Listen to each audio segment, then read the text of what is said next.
Antisipasi penyebaran virus PMK pada hewan ternak, Dinas Pertanian dan Peternakan Aceh Besar lakukan peninjauan kasus kematian sapi.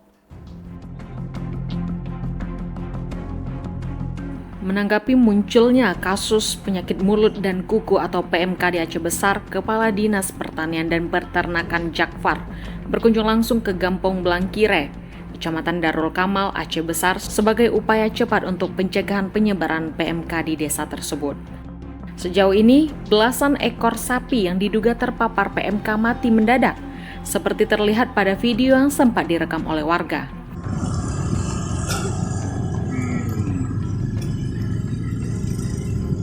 Adik buat apa beras ni? Buat banyak beras ni. Ternak yang terindikasi terkena PMK memiliki ciri-ciri sebagai berikut. Mulut mengeluarkan busa berlebih, pembusukan di bagian kaki, hingga menyebabkan hewan ternak kehilangan nafsu makan dan susah berjalan hingga berujung kematian. Itu kan masih dugaan. Insya Allah dalam beberapa hari kita menduga dari beberapa hari yang lalu kita sudah turun langsung sesuai dengan instruksi Pak Bupati dan alhamdulillah kita sudah berhasil kita melakukan pengobatan sebagaimana tadi kita tahu bersama dalam Pak Kecik bahwa sudah 75%. Alhamdulillah di desa ini dan sekitarnya sudah sehat kembali.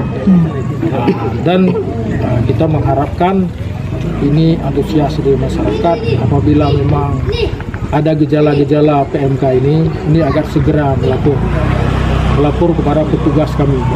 Di Aceh Besar ini kami mempunyai 12 puskeswan dan hampir di setiap kecamatan kita ada puskeswan. Dan kita bersedia pengobatan massal dan juga bisa kita lakukan vaksin massal bagi yang sehat, ternak yang sehat. Jakfar juga telah menyampaikan pihaknya telah menangani langsung laporan masyarakat Kecamatan Darul Kamal, khususnya Desa Blangkire terkait penyakit ternak tersebut.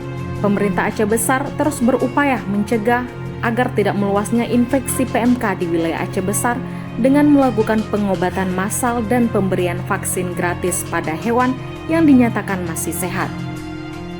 Dari Aceh Besar, tim liputan melaporkan untuk seputar Aceh TV.